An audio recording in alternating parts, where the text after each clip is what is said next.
मारी के आने वाली किस्त में हम देखेंगे कि एनी और फाखर दोनों ही जब घर से बाहर जा रहे होते हैं तो फाखर एनी से कहता है कि तुमने काम वाली को सब कुछ समझा दिया था ना, किस तरह अनाया का ख्याल रखना है, अनाया की चीज़ें कहाँ कहाँ पड़ी हैं। तो एनी कहती है कि तुम फिक्र मत करो, मैंने सब कुछ समझा दिया था।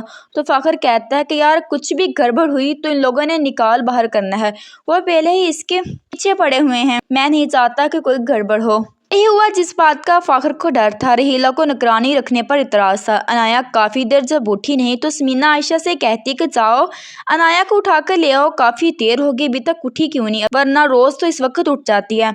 आयशा अनाया को उठाने जाती है तो अनाया नहीं उठती। आयशा के हाथ दवाई लगती है, वो भागकर समीना के पास आती है और कहती है कि भाभी अनाया नहीं उठ रही, आप ठीक कह रही थी, ये देखें मुझे ये शीशी मिली है। समीना वो बोतल पकड़कर देखती है तो कहती है ये तो कफ का सिरप है, ये किसने अनाया को दिया। दूसरी तरफ फाखर अपनी माँ से कहता है कि मेरे सारे दोस्त बाहर के मुल्क पढ़ने जा रहे हैं, मैं भी यही चाहता हूँ कि मैं भी अपनी तालीम वहीं से मुकम्मल करूँ। तो समीना फाखर को मना कर देती है कि तुम तो चले जाओगे, पीछे अनाया और एनी का ख्याल कौन रखेगा, उन दोनों को तुम्हारी ज़रूरत है। तो फाखर कहता है कि आप सब हैं ना घर में, वह सब हैं तो अगर मैं चला जाऊँगा तो क्या बड़ी आफत आ जाएगी। फाखर अब ठान चुका है कि वो बाहर जाकर ही अपनी तालीम पूरी करेगा।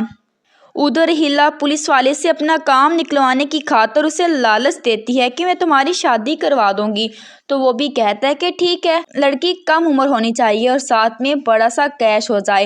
रहीला उसे हाँ कह देती है। रहीला के जहन में एमन का ख्याल आता है कि क्यों ना एमन का रिश्ता उससे करवा दूं, वैसे भी फहमी मेरे पीछे ही पड़ी रहती है कि उसका रिश्ता करवाओ।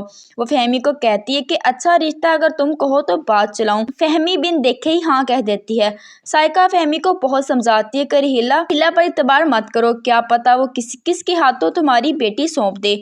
लेकिन फहमी किसी की बात नहीं मानती, वो बस जल्दी से एमन की शादी करना चाहती है। फहमी तो एमन को भी इमोशनल ब्लैकमेल करके मनवा लेती है कि अगर तुम्हारी माँ भी मर गई तो तुम्हारा कौन रखेगा, मैं चाहती हूँ कि मैं अपनी ज़िंदगी में तुम्हारी शादी कर दूँ। तो एमन फ़ौरन मान जाती है।